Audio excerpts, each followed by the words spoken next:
من ذا الذي يشفع عنده إلا بإذنه يعلم ما بين أيديهم وما خلفهم ولا يحيطون بشيء من علمه إلا بما شاء وسع كرسيه السماوات والأرض ولا يؤوده حفظهما وهو العلي العظيم۔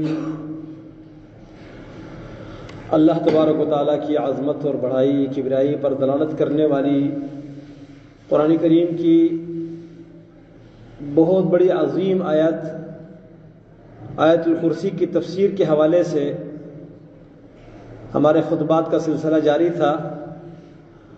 آج بھی اسی آیت کے متعلق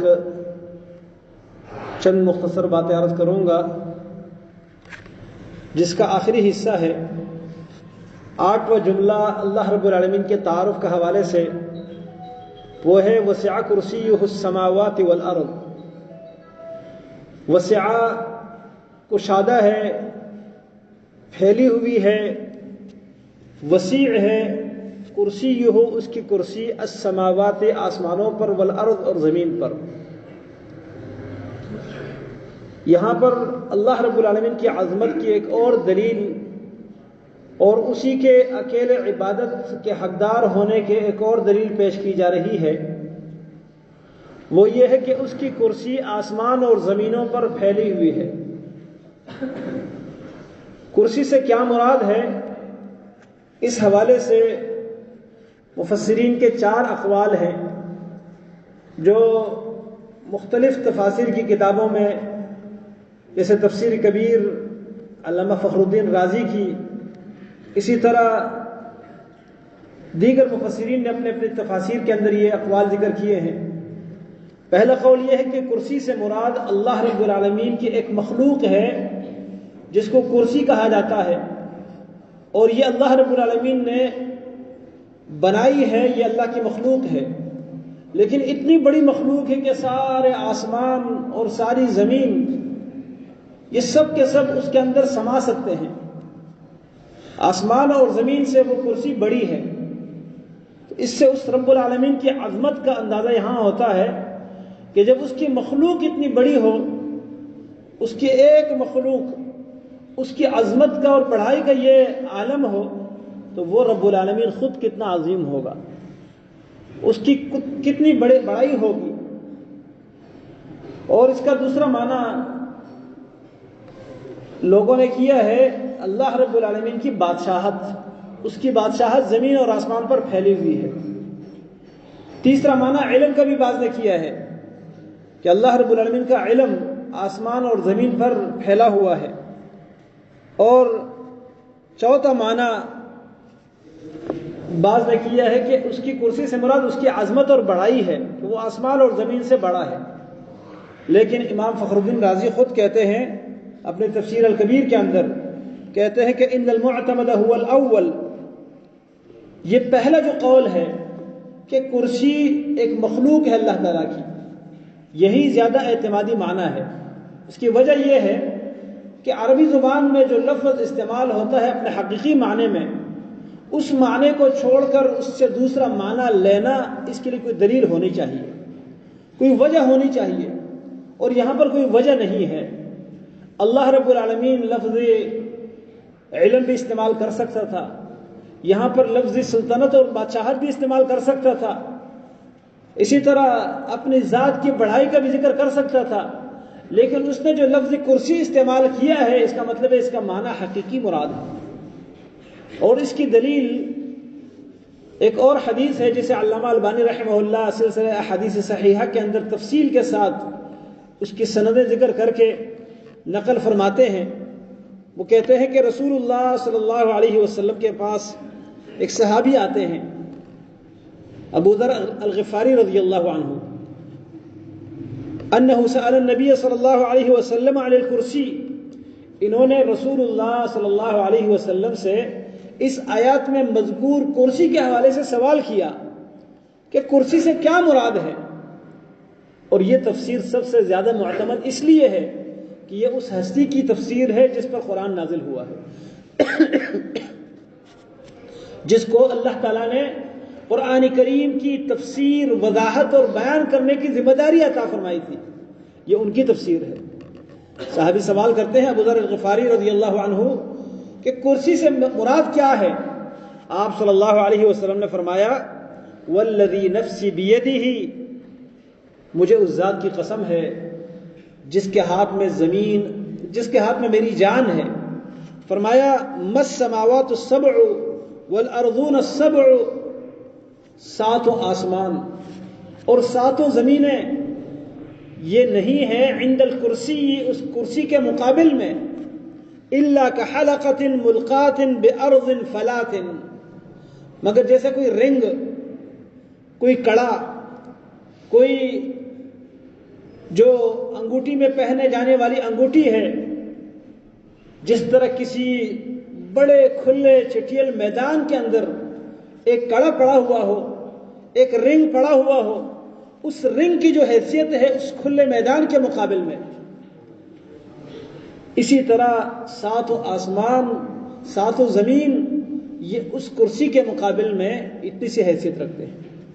اس سے اندازہ لگایا جا سکتا ہے ایک بہت بڑے چٹیل میدان جس کے کنارے نظر نہ آتے ہوں، وہاں پر انگوٹھی میں پہنا جانے والا کوئی رنگ اگر گرا کر رکھ دیا جائے، کوئی چلہ گرا کر رکھ دیا جائے، اس چلے کی، اس رنگ کی، اس کڑے کی اس زمین کے چٹیل میدان کے سامنے کیا حیثیت ہوتی ہے؟ کچھ بھی نہیں، چھوٹی سی چیز ہے۔ ایک گیند ہے، وہ کسی بڑے گراؤنڈ کے اندر ہو، اس گیند کی کوئی حیثیت نہیں ہوتی، چھوٹی سی چیز ہے اس گراؤنڈ کے مقابل میں۔ نبی علیہ السلام فرماتے ہیں یہاں پر یہ کرسی جو ہے اتنی بڑی مخلوق ہے اللہ تعالیٰ کی کہ اگر اس کرسی کے مقابل میں ساتوں آسمان، ایک نہیں ساتوں آسمان، اور ساتوں آسمانوں کے اندر جو اس کے مخلوقات ہیں، اسی طرح ساتوں زمینیں، اور ان زمینوں کے اندر ان کے سمندر، ان کی خشکیاں، اور اس میں سمندری مخلوقات، خشکی کے مخلوقات، یہ سارے کے سارے مل کر اس کرسی کے مقابل میں ان کا موازنہ کیا جائے تو یہ ایک کڑے کی حیثیت سے، ایک رنگ اور ایک چلے کی حیثیت سے ہیں، جو ایک کھلے میدان کے مقابل میں اس کی حیثیت ہوتی ہے۔ معنی یہ ہے کہ یہ کرسی اتنی بڑی مخلوق ہے رب العالمین کی۔ اور پھر نبی علیہ السلام نے آگے فرمایا وَإِنَّ فَضْلَ الْعَرْشِ عَلَى الْكُرْسِيِّ كَفَضْلِ الْفَلَاةِ عَلَى تِلْكَ الْحَلَقَةِ، کہتے پھر جو عرش کی باری آتی ہے، رب العالمین کا عرش وہ اس کرسی کے مقابل میں اتنا بڑا ہے جتنی وہ زمین کا جو چٹیل میدان اس کڑے کے مقابل میں جتنا بڑا ہوتا ہے۔ یعنی ایک کھلے میدان کے اندر ایک کڑا، ایک چلہ، ایک رنگ رکھ دیا جائے، اس رنگ اور کڑے کے مقابل میں جس طرح یہ زمین کا میدان ہے، گراؤنڈ ہے، یہ بڑا ہے، اسی طرح کرسی کے مقابل میں اللہ رب العالمین کا عرش اتنا بڑا ہے۔ اب یہاں پر آپ اندازہ کیجئے کہ زمین، آسمان، اس کے اندر رہنے والی مخلوقات، ایک زمین نہیں ساتوں زمینیں، ایک آسمان نہیں ساتوں آسمان، جن کے درمیان کے فاصلے 500 سال کے مسافت کے فاصلے ہیں، یہ سب کچھ اس کرسی کے مقابل میں اس کڑے کی حیثیت سے ہے۔ اور پھر وہ کرسی اتنے بڑے ہونے کے باوجود اللہ تعالیٰ کے عرش کے مقابل میں اس رنگ اور کڑے کی حیثیت سے ہے اس میدان کے مقابل میں۔ اور پھر وہ عرش جو تمام مخلوقات، زمین، آسمان، اس کے اوپر جو خلا ہے، خلا کے اوپر جو کرسی ہے، اس کرسی سے اوپر رب العالمین کا عرش ہے، اور بعض روایت میں اس کا ذکر آیا ہے کہ گنبد کی طرح ہے اس پوری کائنات کے اوپر، اور اس عرش سے اوپر رب العالمین کی ذات اقدس ہے۔ تو وہ رب کتنا عظیم ہوگا جس کے مخلوق اتنی عظیم ہے، وہ اس تمام کائنات سے اوپر ہو کر بھی زمین کے گہرائیوں کی حالت کو جانتا ہے، زمین کے اندر اندھیروں میں ہونے والی حرکتوں کو جانتا ہے، اور اس کے مقابل میں کوئی ایسی ہستی نہیں ہے جب وہ اکیلے ہی ایسی عظمت کے لائق ہستی ہے تو عبادت کے حقدار ہستی بھی وہی ہے. عبادت بھی اسی اکیلے اللہ کی کرنی چاہیے، کیونکہ اس کے مقابل میں کسی کو یہ حیثیت حاصل نہیں ہے. آگے اللہ رب العالمین نے اپنی عظمت کا اور اپنے پہچان کروانے کے لیے ایک اور جملہ ذکر فرمایا ہے. وہ کیا ہے؟ فرمایا وَلَا يَئُودُهُ حِفْظُهُمَا. زمین اور آسمان سے اس کی کرسی بڑی ہے اور زمین اور آسمان کی حفاظت اس کو نہیں تکاتی. لا يَئُودُهُ تکاتی نہیں ہے اس کو حفظهما، زمین اور آسمان کی حفاظت. کسی بھی چیز کی حفاظت پر مامور وہ کچھ عرصے تک حفاظت کر لیتا ہے، لیکن آخر کار اس کو اکتاہٹ ہوتی ہے، تھکاوٹ ہوتی ہے، غفلت آ جاتی ہے، نیند آ جاتی ہے، وہ حفاظت سے غافل رہ جاتا ہے. لیکن اللہ تعالیٰ کی ذات ایسی نہیں ہے. یہ سلبی صفت ہے. سلبی کا مطلب ہے کہ اس میں نفی ہے، اور نفی کی صفت اللہ تعالیٰ کے لیے جہاں بھی آئے اس لیے وہ صفت آتی ہے کہ اس کے مقابل میں کسی کمال کی صفت کا تذکرہ ہوتا ہے. تو اس کا مطلب یہ ہے کہ اللہ رب العالمین اس آسمان اور زمین کی حفاظت کامل طریقے سے کرتا ہے. دن رات وہ اس کائنات کی حفاظت کرتا ہے. کبھی ایسا نہیں ہوتا کہ وہ ذرہ برابر اس سے غافل ہو جائے، ذرہ برابر اس کو اونگ آئے. گاڑی چلاتے ہوئے ڈرائیور بڑا ہوشیار اور بڑی مہارت کے ساتھ ڈرائیونگ کرتا ہے، لیکن تھوڑی سی اس کو جب اونگ آتی ہے وہ کیا کرتا ہے؟ ڈرتا ہے کہ میری گاڑی کہیں غلط سمجھ جا رہی ہے. وہ اسٹیئرنگ گھماتا ہے اور گاڑی دوسری طرف جا کے الٹ جاتی ہے. اکثر ایسا ہوتا ہے. اللہ رب العالمین کو اس طرح کی غفلت کا بھی سامنا نہیں ہوتا. وہ اس پوری کائنات کو برابر دن رات مکمل حفاظت کے ساتھ رکھتا ہے. کبھی ایسا نہیں ہوا کہ سورج طلوع ہوا وہ کسی غلط سمت گیا، وہ کچھ لیٹ ہوا، کچھ آگے چلا گیا.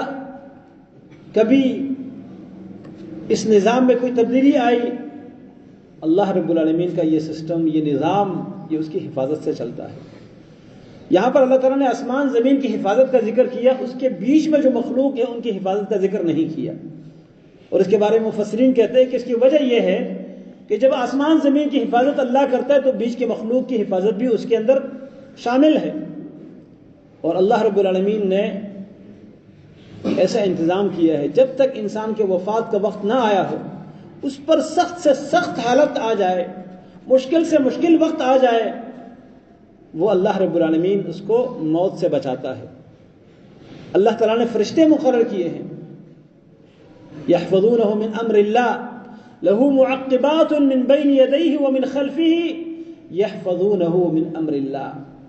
اللہ رب العالمین کی طرف سے فرشتے ہیں جو ایک دوسرے کے بعد آتے ہیں. ایک گروپ جاتا ہے دوسرا آتا ہے. یحفظونہ من امر اللہ، وہ اس انسان کی حفاظت کرتے ہیں من امر اللہ، اللہ کے حکم کی وجہ سے. اللہ کے حکم کی وجہ سے وہ فرشتے ان کی حفاظت کرتے ہیں.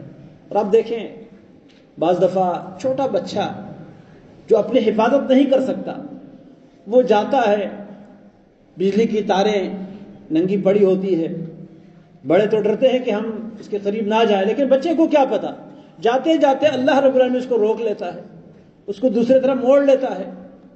کسی گڑھے میں گرتے گرتے بچ جاتا ہے، کبھی کسی بلندی سے نیچے گرتا ہے اور اس کو کچھ بھی نہیں ہوتا، معمولی سی چوٹیں آ جاتی ہے. اللہ رب العالمین یہ ساری حفاظت خود کرتا ہے، اور اس حفاظت میں اللہ کے ساتھ کوئی شریک نہیں. جب اللہ رب العالمین اکیلے ہی آسمان زمین کی حفاظت کرنے والی ذات ہے تو پھر اس کو چھوڑ کر دیگر ہستیوں کو بلانا، پکارنا، ان سے ڈرنا، ان سے اپنی حفاظت کی امید رکھنا، یہ غلط نظریہ ہے. جاہلیت کے زمانے میں مشرکین کیا کرتے تھے؟ سفر میں کسی صحرا میں رات گزارنی ہوتی تو اس صحرائی وادی میں وہ آواز دیتے، وہاں پر جو جنات کا کوئی سربراہ ہوتا اس کے پناہ میں آتے اور کہتے ہیں اعوذ برب ھذا الوادی، میں اس وادی کے جو ذمہ دار جنی ہے اس کے پناہ میں آتا ہوں۔ پھر ان کے اوپر عقیدہ بنا۔ قرآن کریم نے جنات کی زبانی یہ بات بیان فرمائی ہے سورۃ الجن میں، وَأَنَّهُ كَانَ رِجَالٌ مِّنَ الْإِنسِ يَعُوذُونَ بِرِجَالٍ مِّنَ الْجِنِّ فَزَادُوهُمْ رَهَقًا، کہ انسانوں میں سے کچھ لوگ جنات کی پناہ میں آتے تھے، انہوں نے ان کی گمراہی اور بڑھا دی۔ کیا کرتے تھے؟ وہ آوازیں دیتے تھے، اور جب یہ ان کے پناہ حاصل نہ کرتے، کوئی پتھر پھینکتا ہے، کبھی آواز دیتے، کبھی کوئی تنگ کرتے، تو یہ کہتے دیکھو ہم نے فلان جن اس وادی کا جو سربراہ ہے اس کے پناہ میں ہم نہیں آئے، اس لیے ہمیں نقصان پہنچایا جا رہا ہے۔ یہ ان کو گمراہ کرنے کے لیے وہ سارا کچھ کرتے تھے۔ اگر یہ لوگ اللہ کی پناہ میں آتے، جیسے رسول اللہ صلی اللہ علیہ وسلم اپنے سفر میں کسی جگہ پڑاؤ ڈالتے اور امت کو بھی یہ حکم دیا ہے کہ تم میں سے جو کسی جگہ پر پڑاؤ ڈالتا ہے، سفر میں کہیں اترتا ہے، اور وہ یہ دعا پڑھ لے اعوذ بکلمات اللہ التامات من شر ما خلق، میں اللہ کے کامل اور مکمل کلمات کے ساتھ اللہ کی پناہ حاصل کرتا ہوں ہر اس شر سے، ہر اس چیز کی شر سے جس چیز کو اللہ نے پیدا کیا ہے، مطلب اللہ کی تمام مخلوقات کی شر سے۔ اس مخلوقات میں جنات بھی آتے ہیں، اس میں دیو بھی آتے ہیں، اس میں جو بھی مخلوقات ہیں، زہریلے جانور بھی آتے ہیں، درندے بھی آتے ہیں۔ اس دعا کو پڑھنے والے کے بارے میں نبی علیہ السلام نے فرمایا لم یضرہ شیء، وہاں سے جانے تک اس کو کوئی چیز نقصان نہیں دے گی۔ یہ کلمات اللہ کے نبی نے بتائے ہیں صلی اللہ علیہ وسلم۔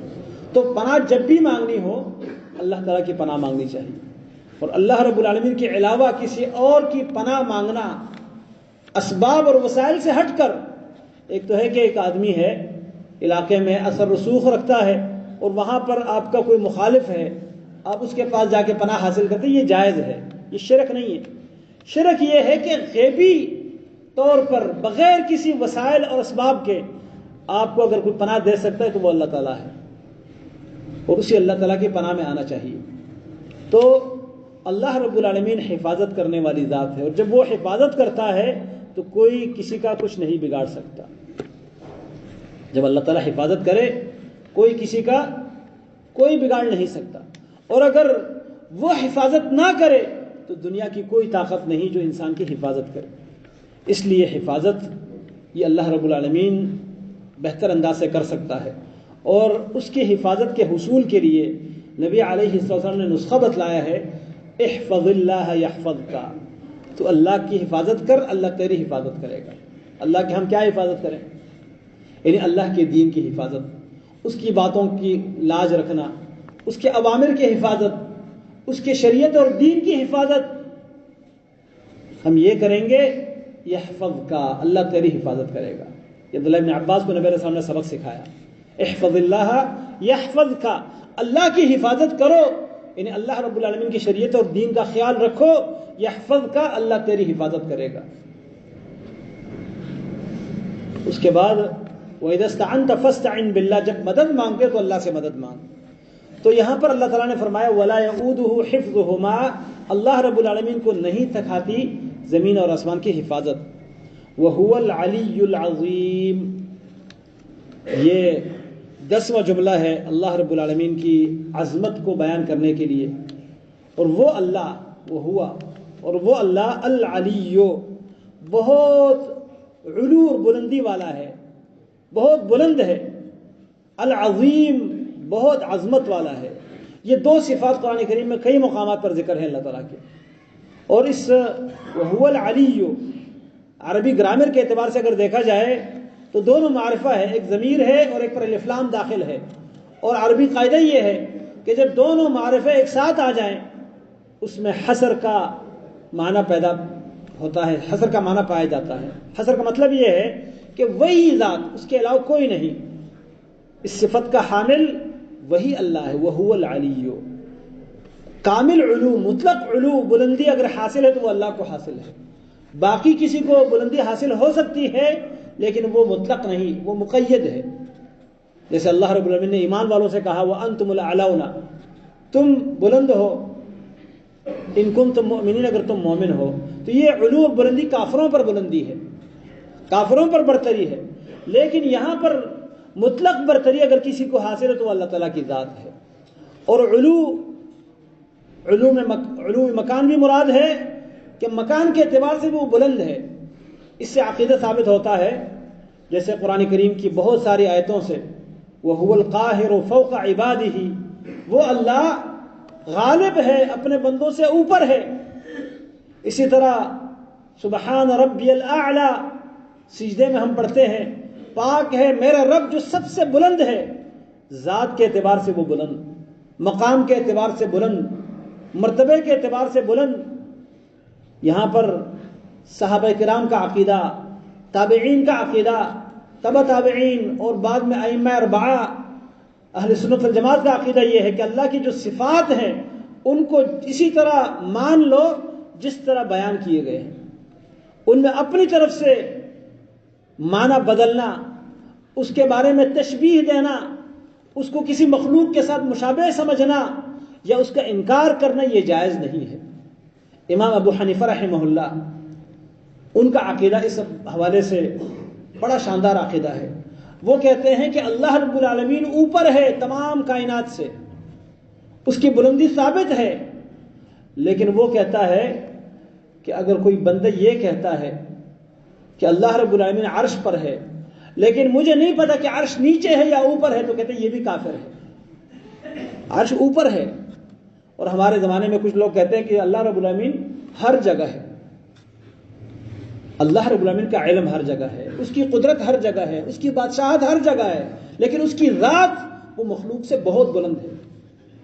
اسی طرح قرآن کریم نے یہ عقیدہ بیان کیا ہے أَأَمِنْتُمْ مَنْ فِي السَّمَاءِ أَن يَخْسِفَ بِكُمُ الْأَرْضِ، کیا تم بے فکر ہو گئے ہو اس ذات سے جو آسمانوں میں ہے کہ وہ تمہیں زمین میں دنسا دے؟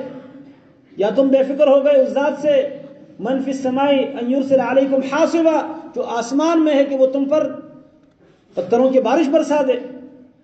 رسول اللہ صلی اللہ علیہ وسلم کے پاس ایک صحابی آئے معاویہ بن حکم السلمی رضی اللہ عنہ.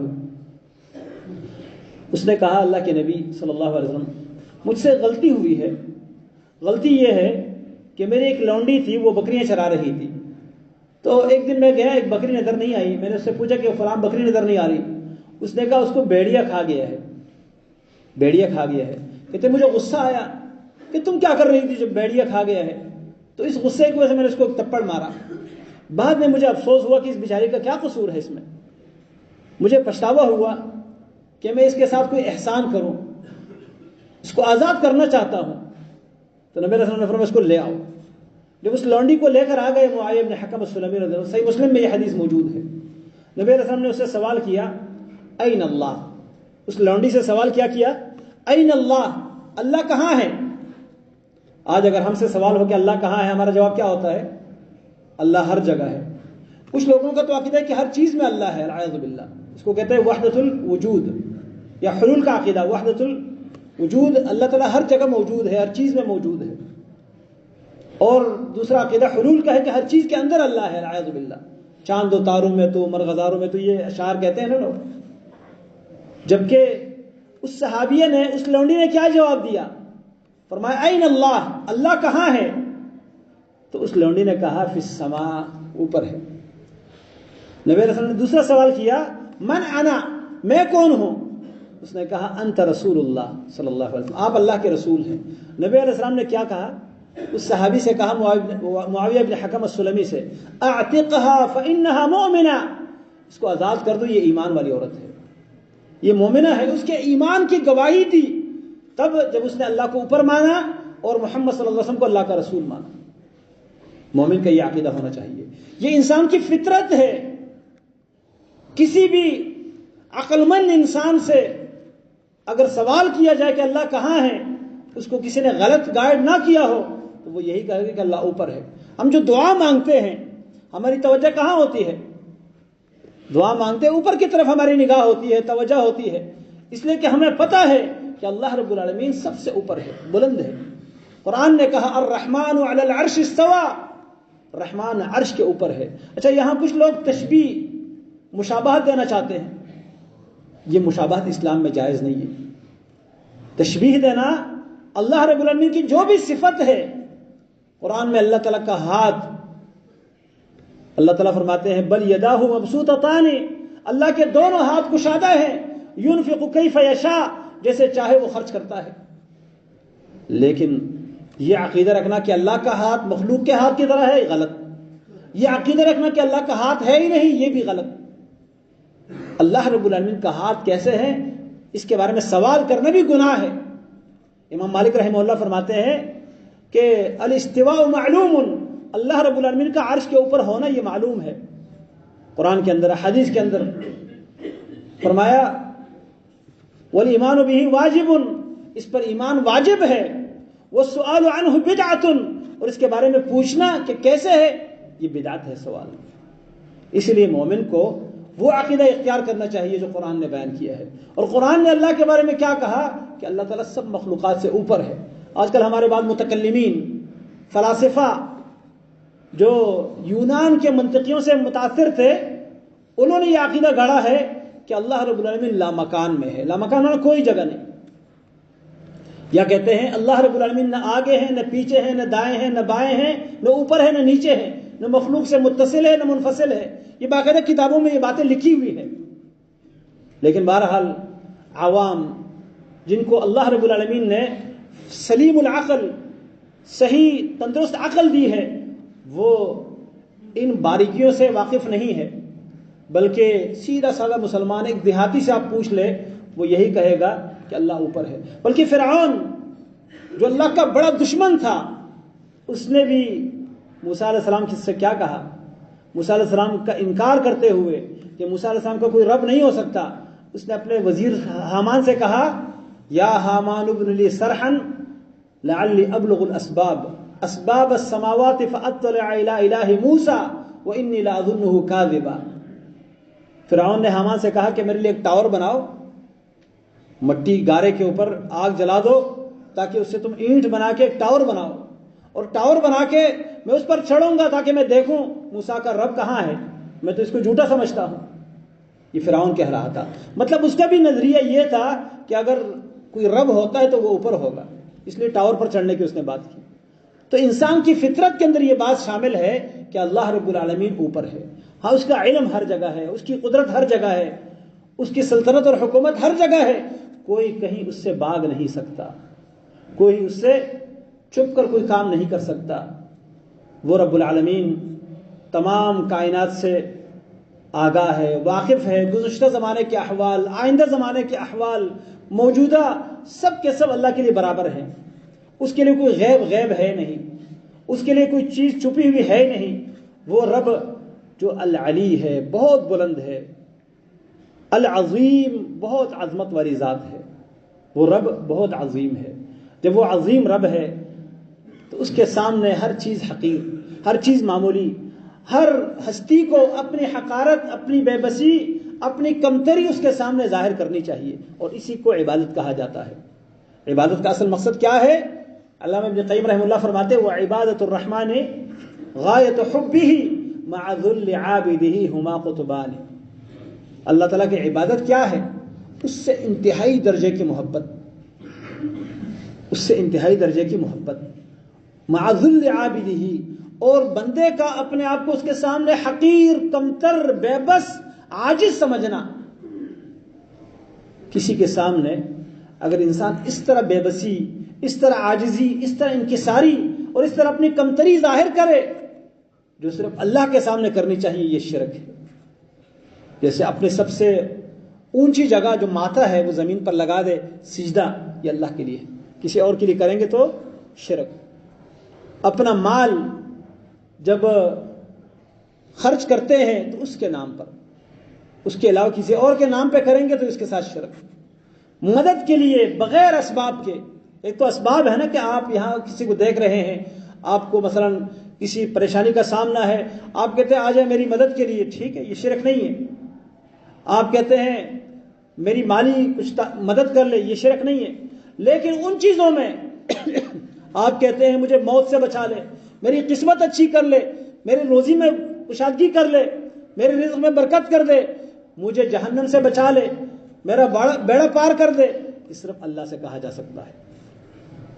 یہ کسی اور سے کہیں گے تو اس کا عقیدہ نظریہ یہ ہوگا کہ شاید کسی اور کے ہاتھ میں بھی یہ ساری چیزیں ہیں، جبکہ کسی کے ہاتھ میں یہ ساری چیزیں نہیں ہے۔ یہ وہ اللہ ہے جو اکیلے عبادت کے حقدار ہیں۔ تو یہ جو آیت الکرسی ہے، اس کا ابتدا اللہ نے کیا ہے اللہ تعالیٰ ہی ہے، لا الہ، اس کے سوا کوئی عبادت کا حقدار نہیں، الحی، وہ ہمیشہ سے زندہ ہے، زندہ رہے گا، اور کامل حیات ہے اس کو، وہ زندہ ہے، اس کو کبھی موت نہیں آتی، القیوم، وہ پوری دنیا کو قائم کرنے والا اور خود قائم رہنے والا ہے، وہ دوسروں کو قائم رکھتا ہے، سب کا قیام اور قائم رہنا یہ اس کے محتاج ہے، اور وہ خود کسی کا محتاج نہیں، سب کی نگرانی کرنے والا ہے۔ لا تأخذہ سنۃ ولا نوم، نہ اس کو اونگ آتی ہے نہ نیند آتی ہے، غفلت سے، نیند سے، اونگ سے وہ مبرہ ہے۔ لا تأخذہ سنۃ ولا نوم، لہ ما فی السماوات وما فی الارض، آسمان زمین میں جو کچھ ہے سب اسی کا ہے، اسی کی ملکیت ہے۔ لہ ما فی السماوات وما فی الارض، من ذا الذی یشفع عندہ، کون ہے جو سفارش کرے اس کے ہاں، الا باذنہ، اس کے اجازت کے بغیر، کوئی نہیں، اس کی اجازت کے بغیر اس کے ہاں کوئی سفارش نہیں کر سکتا۔ اس خوش فہمی میں بھی نہیں رہنا چاہیے کہ فلان جو ہے میں نے اس کا دامن پکڑا ہے، میں اس کے بیعت میں آ چکا ہوں، وہ مجھے چھڑا دے گا، میں اس کے سلسلہ نسب سے ہوں، میں اس کے خاندان سے ہوں، میں اس کے اولاد میں سے ہوں، نہیں، من ذا الذی یشفع عندہ الا باذنہ، یعلم ما بین ایدیہم وما خلفہم، ان کے آگے جو آنے والے حالات ہیں اللہ تعالیٰ وہ بھی جانتا ہے، وما خلفہم، ان کے پیچھے جو گزرا ہے اللہ وہ بھی جانتا ہے، یعلم ما بین ایدیہم وما خلفہم ولا یحیطون بشیء من علمہ الا بما شاء، اللہ تعالیٰ کے علم میں سے کسی چیز کا یہ سارے کائنات کے لوگ احاطہ نہیں کر سکتے مگر جس پر اللہ چاہے، جو علم اللہ دینا چاہے وہ دے دیتا ہے، باقی اس کے علم کو اپنے احاطے میں نہیں لا سکتے، اس کا علم اتنا وسیع ہے۔ فرمایا ولا یحیطون بشیء من علمہ الا بما شاء وسع کرسیہ السماوات والارض، اس کی کرسی کشادہ ہے آسمان زمین سے بھی زیادہ، آسمان زمین پر اس کی کرسی پھیلی ہوئی ہے، ولا یؤودہ حفظہما، زمین آسمان کی حفاظت اس کو تکاتی نہیں ہے، وہو العلی، وہ بہت بلند ہے، العظیم، بہت بڑا ہے، بہت عظمت والی ذات ہے، اس علی العظیم ذات کی عبادت کرنی چاہیے، اسی کے سامنے اپنے آپ کو حقیر جاننا چاہیے، اسی کی عظمت کو تسلیم کرتے ہوئے اپنے دل میں اس سے خوف رکھنا چاہیے، اس سے محبت رکھنی چاہیے۔ دنیا میں لوگ کسی لیڈر کی، کسی عہدیدار کی عزت کرتے ہیں، اس کو عظیم سمجھتے ہوئے، لیکن یہ عظمت عارضی ہے، اللہ کی عظمت ہمیشہ کے لیے ہے۔ لوگ کسی سے ڈرتے ہیں صرف اس کے جاہ اور مرتبے سے متاثر ہو کر، لیکن اللہ رب العالمین کا صرف جاہ اور مرتبہ نہیں، اس کی نعمتیں بھی ہم استعمال کرتے ہیں، تو اس سے ہمیں محبت بھی کرنی چاہیے۔ وہ ہم پر نعمتوں کی بارشیں برسائے ہوئے ہیں، دن رات اس کی نعمتیں استعمال کرتے ہیں، لہذا ہمیں اس سے محبت بھی ہونی چاہیے۔ وہ بغیر کسی لالچ کے ہم پر احسانات کرتا ہے، اور دنیا میں کوئی احسان کرے گا تو وہ بھی کسی لالچ کی خاطر۔ جو کوئی عہدیدار ہے آپ کی گلی بنائے گا، گٹر لائن بنائے گا، کوئی اور کام کرے گا، کس لیے؟ کل ان سے ووٹ لینا ہے۔ اللہ رب العالمین کو تو ووٹ کی ضرورت نہیں ہے نا، اللہ تعالیٰ کی سلطنت، اس کی حکومت، وہ تو ہمارے ووٹ کی محتاج نہیں ہے، کہ وہ علی ہے، وہ عظیم ہے، وہ بلند ہے، وہ بالا ہے، وہ عظمت والی ذات ہے، تو اس کے سامنے اپنی کمزوری، اپنی بیچارگی، اپنی بے بسی ظاہر کرنی چاہیے، اور جو اس کے سامنے اپنی بے بسی کا اظہار کرتا ہے وہ رب بڑا مستغنی ہے، وہ بے حاجت کرنے والا ہے، وہ جب جس کو بے حاجت کر دے تو اس کو کوئی فقیر نہیں کر سکتا، جس کو وہ غنی بنا دے دنیا کی کوئی طاقت اس کو فقیر نہیں بنا سکتی، اور جس کو اس نے فقیر بنا دیا دنیا کی کوئی طاقت اس کو غنی نہیں بنا سکتی۔ اس لیے اپنی فقر، اپنی حاجتیں، اپنی ضرورتیں، اپنی بے بسیاں اس کے سامنے پیش کرنی چاہیے، اسی سے تعلق جوڑنا چاہیے، اسی کی عبادت کرنی چاہیے، اس کے علاوہ کوئی عبادت کا حقدار نہیں، اس کے علاوہ کوئی ان تمام صفات کا حامل نہیں۔ وہ رب العالمین ہے جو کمال کی صفات رکھنے والا رب ہے، اسی رب سے محبت کرنی چاہیے، اسی رب سے ڈرنا چاہیے، اسی رب سے امیدیں وابستہ کرنی چاہیے۔ اللہ رب العالمین سے دعا ہے اللہ رب العالمین ہمیں اس آیت کو صحیح معنوں میں سمجھنے اور اس پر عقیدہ اور ایمان رکھنے کی توفیق عطا فرمائے۔ اللہ رب العالمین ہمیں توفیق دے کہ ہم اسی رب کی عبادت کریں، اس کے علاوہ کسی کی عبادت کرنے کے ہمیں اللہ تعالیٰ عادت جو ہے وہ نہ ڈالیں۔ اللہ رب العالمین ہمیں ایسے عادتوں سے محفوظ رکھے جو اللہ کے ساتھ شرک کے زمرے میں آتی ہیں۔ اللہ تعالیٰ ہمیں شرک کے ہر مخفی اور ہر ظاہری شکل سے محفوظ رکھے۔ اللہ تعالیٰ توحید پر قائم رہنے کی توفیق دے، اللہ تعالیٰ کی عبادت کرنے کی توفیق دے، اور اسی عبادت کے ذریعے اللہ تعالیٰ ہمیں مقام اور مرتبہ عطا فرمائے۔ اقول قولی ھذا واستغفر اللہ لی ولکم۔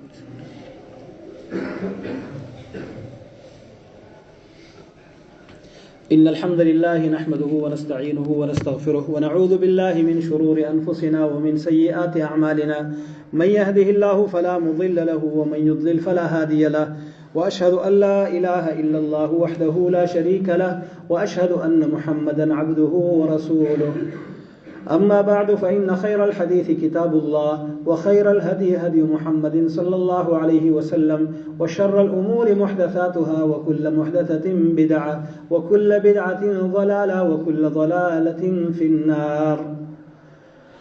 انسان کی یہ زندگی بڑی محدود ہے اور انسان کو اپنی آخری اوقات اور لمحات کا پتہ نہیں ہوتا۔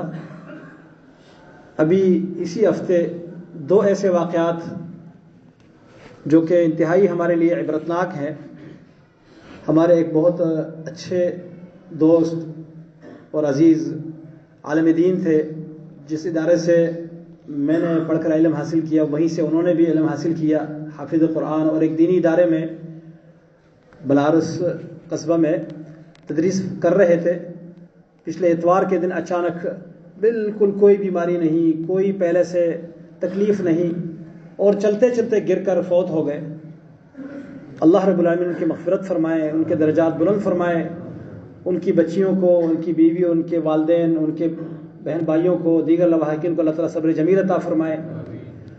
اس کے ایک دن کے بعد، بلکہ 2 دن بعد، بدھ والے دن ہمارے ایک اور دور کے کچھ رشتہ دار تھے، بالکل وہ بھی جوان عمری میں، رات سوئے ہوئے اور صبح اٹھ نہ سکے۔ کوئی بیماری، کوئی تکلیف نہیں، رات سوتے وقت اس کے کیا ارادے، کیا منصوبے تھے، کیا پروگرام تھا، لیکن رات کسی وقت ان کی وفات ہوئی اور گھر والوں کو بھی پتہ نہیں چل سکا۔